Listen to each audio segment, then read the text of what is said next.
And let's talk Rangers now. I've spoken about Jota for a while there, and it is a fascinating story for sure. And actually, before we speak about incoming at Rangers, and it looks like it's going to be half a dozen, maybe as early as tomorrow or the next few days, certainly.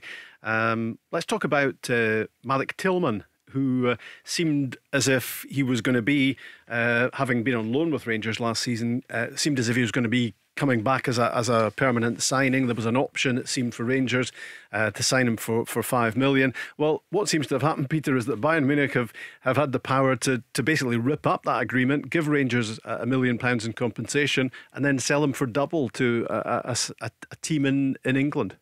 Well, listen, great credit to Rangers. Yet again, we talk about it. They brought in a young player, and listen, we sat on this show a lot last season, and people were critical of him because I think at times he was getting asked to do a job, worrying about how defenders running off him, and he had to chase them all the way back instead of playing him in an area of the pitch where he could influence the game.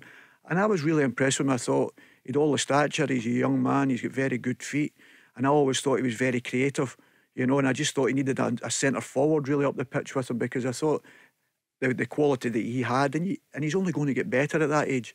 And I thought for £5 million, I thought it was a great bit of business. Whether Rangers could afford to have done that at that particular time, I'm not so sure. They were probably maybe hoping that he was going to do as well as he could and then be able to pay that in the summer. But that's always the worry when you don't have people signed up. Yeah. If they come and do well for you, there's an opportunity. And look, they're talking about Brighton. So David and Brentford, so David Weir. Yeah, What's at Brighton? Yeah, Rangers connection. I'm sure he's watched Rangers closely. Stephen Presley's at Brentford, isn't he? The Stevens there as well. So so you look at that and you think these guys they're football guys. They like to watch quality players, and obviously David and that maybe watching Rangers and watching the likes of Tillman, even when he gets back and say, well, for us, for £5 million.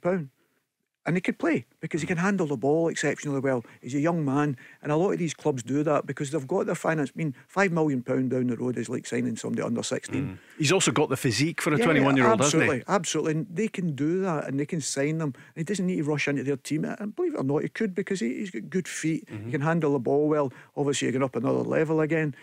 But he's only going to get better. He was at Bayern for a reason, wasn't he? Yeah, absolutely. And he's only going to get better. And I just think it'll be disappointing for Scottish game, because you want all the best players here. You want as many good young players here, and older senior players, top quality players. I mean, I like say Arfield, so I'm not saying it should all be young players. But when you bring someone in, and that's when you've got to say Rangers scouting, to be fair to them, with the Tillman situation, they've done very well on that. And I think that's what guys are working really hard at now, that even though they've got good sides, they're looking to improve all the time.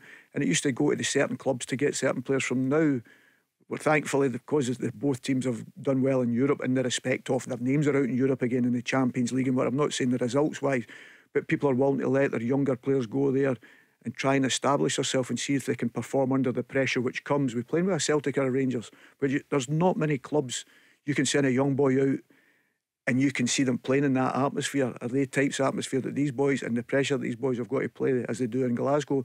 And to be fair, Celtic and Rangers done very well at that over the last few years. It's interesting, isn't it, looking in from the outside? We thought we knew what the Tillman story was for Rangers. We thought it was fairly cut and dried. He was on loan, there was an option to buy, and if Rangers came up with a 5 million, that was it. But it's interesting. I mean, yes, they get the compensation, they get £1 million out of it, but Rangers are not going to pay 10 million for Tillman, whereas for a club like Brighton or Brentford, it's almost reaching into your back pocket. Well, exactly. I mean, we're talking about the young boy Colville going to Brighton as well from Chelsea. He's hardly played any games, and at the end of the day, talking about him going for 40 million as a reserve team player, because that's what you would call him at Chelsea, and that shows you the types of money these guys have. So 5 million to them would be like 500 grand to somebody up here. Not even that up here. You know what I mean? So the problem you have with taking people on loan is always, as Celtic had it with Jota's, Carter, Varkers. Thankfully both of them ended up signing for Celtic. But that's the problem you have when you're successful and doing well, and the boys are